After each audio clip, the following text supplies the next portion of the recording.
Hi friends, welcome to GreenMaha's channel. இன்னைக்கு நம்ம சேனல்ல ஒரு ஹெல்தியான ரெசிபி தான் பார்க்க போறோம். அதாவது பீட்ரூட் சப்பாத்தி எப்படி செய்யறதுன்னு நான் ஷேர் பண்ண போறேன். இது ரொம்ப ஹெல்தியான சப்பாத்தி. குழந்தைங்க எல்லாம் விரும்பி சாப்பிடுவாங்க. நல்ல பிங்க் கலர்ல பார்க்கவே யம்மியா இருக்கும். ஸோ வாங்க இப்போ எப்படி செய்யறதுன்னு பார்க்கலாம். பீட்ரூட் சப்பாத்தி செய்யறதுக்காக ஒரு பெரிய சைஸ் பீட்ரூட் எடுத்து தோலை சீவி துருவி எடுத்து வச்சிருக்கேன். அதை ஒரு மிக்சர் ஜார்ல மாத்திக்கிறேன். காரத்துக்காக வெரமிளகாய் நான் சுடுதண்ணியில் ஊற வச்சிருந்தேன். இந்த பியூரி நம்ம ஃபைனாக வேணும், அதனால நான் வெரமிளகாவை தண்ணியில் ஊற வச்சு அரைக்கிறேன். அதுக்காக நான் மிளகாய் சேர்த்துக்கிட்டேன். உங்கள் காரம் எப்படியோ அதுக்கேற்ற மாதிரி நீங்கள் கூடவோ குறைக்கவோ செஞ்சுக்கலாம். இது கூட ஒரு சின்ன துண்டு இஞ்சி, ஒரு 4 பல்லு போல் பூண்டு சேர்த்துக்கிறேன். இல்லை இஞ்சி பூண்டு பேஸ்ட் வேணாலும் சேர்த்துக்கலாம். நான் அப்படியே தான் சேர்க்குறேன். இது கூட ஒரு 1/2 டேபிள் ஸ்பூன் அளவுக்கு சீரகம் சேர்த்துக்கிறேன். கூடவே கொஞ்சமா உப்பையும் சேர்த்துக்கிறேன். இந்த பியூரிக்கு தேவையான அளவு உப்பை மட்டும் சேர்த்துக்கிறேன். கூடவே 2 அல்லது 3 டேபிள் ஸ்பூன் அளவுக்கு தயிர் சேர்த்துக்கிறேன். தயிர் சேர்த்து சப்பாத்தி பண்ணும்போது சப்பாத்தி நல்லா சாஃப்டா இருக்கும். அதுக்காக நான் தயிர் சேர்த்துக்கிறேன். இது எல்லாத்தையும் சேர்த்து நல்லா ஃபைன் பேஸ்டா அரைச்சிக்கணும்.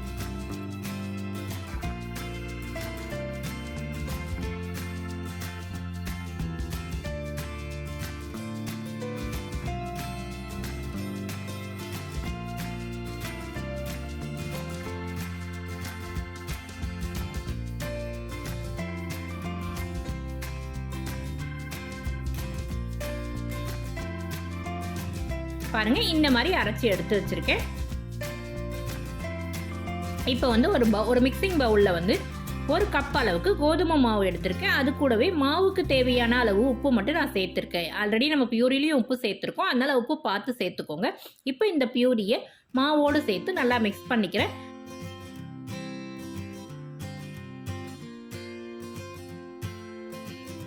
நான் தண்ணி எதுவும் ஆட் பண்ணல. அப்படியே இந்த பியூரியும் மாவையும் மட்டும் மிக்ஸ் பண்ணி சப்பாத்தி மாவு பதத்துக்கு நான் பிசைஞ்சிக்கிறேன். இப்போ பாருங்க, நல்லா சப்பாத்தி மாவு பதத்துக்கு பிசைஞ்சிருக்கேன். கூடவே கொஞ்சமா எண்ணெயை சேர்த்து நல்லா பிசைஞ்சு வச்சிருக்கேன்.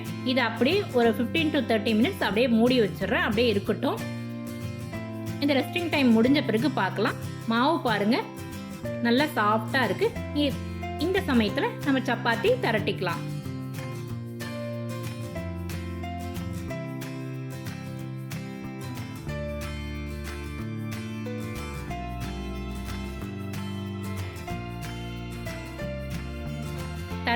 நான் எல்லா சப்பாத்தியும் திரட்டி எடுத்து வச்சுட்டேன். இப்போ போட்டு எடுத்துக்கலாம் வாங்க. நல்லா தவா காஞ்ச பிறகு சப்பாத்தியை போட்டு எடுத்துக்கலாம். நம்ம சப்பாத்தி ஆர்டினரியாக சப்பாத்தி எப்படி செய்வோமோ அதே மாதிரி தான் நம்ம எண்ணெய் தடவி போட்டு எடுத்துக்கலாம். இந்த சமயத்தில் குழந்தைங்களுக்குலாம் சர்வ் பண்ணுறீங்கன்னா பட்டரோ இல்லை நெய்யோ சேர்த்து கூட நீங்கள் போட்டு கொடுக்கலாம். நல்லா சாஃப்டாக இருக்கும் சப்பாத்தி சாப்பிட. பாருங்கள், நான் சப்பாத்தியெல்லாம் போட்டு எடுத்துட்டேன். வாங்க இப்போ சர்வ் பண்ணலாம். இந்த சப்பாத்தி கூட அனியன் ரைத்தா வச்சு கொடுத்தாலுமே நல்லா சாப்பிட முடியும், ரொம்ப நல்லாவும் இருக்கும். அப்படி இல்லைன்னா ஏதாவது கிரேவி கூட சர்வ் பண்ணலாம். நான் இன்னைக்கு பூசணிக்காய் கிரேவி செஞ்சிருக்கேன், அது கூட சர்வ் பண்ணியிருக்கேன். இந்த பூசணிக்காய் கிரேவி கூட இந்த சப்பாத்தி சாப்பிட ரொம்ப நல்லா இருக்கும். காம்பினேஷன் நல்லா இருக்கும். நல்ல கலர்ஃபுல்லான சப்பாத்தி பாருங்க எவ்வளோ சாஃப்டா வந்திருக்கு. இதை அயன் ரிச் சப்பாத்தியும் கூட. நம்ம சேனல்ல ஆல்ரெடி பீட்ரூட் ரசம் ரெசிபியும் போட்டிருக்கேன், பீட்ரூட் சாதம் ரெசிபியும் போட்டிருக்கேன். ஐ கார்ட்லையும் டிஸ்கிரிப்ஷனில் லிங்க் கொடுக்குறேன், வேணுன்றவங்க செக் பண்ணி பாருங்க. குழந்தைங்கள்லாம் இது விரும்பி சாப்பிடுவாங்க. ஒரு தடவை ட்ரை பண்ணி பாருங்க. இந்த வீடியோ உங்களுக்கு பிடிச்சிருந்தா லைக் பண்ணுங்க, ஷேர் பண்ணுங்க, கமெண்ட் பண்ணுங்க. GreenMaha's சேனலை சப்ஸ்கிரைப் பண்ணி எனக்கு சப்போர்ட் பண்ணுங்க. இது வரைக்கும் இந்த வீடியோவை பொறுமையாக பார்த்தமைக்கு மிக்க நன்றி. அடுத்த ஒரு நல்ல வீடியோவில் பார்க்குறேன். தேங்க்ஸ் ஃபார் வாட்சிங்.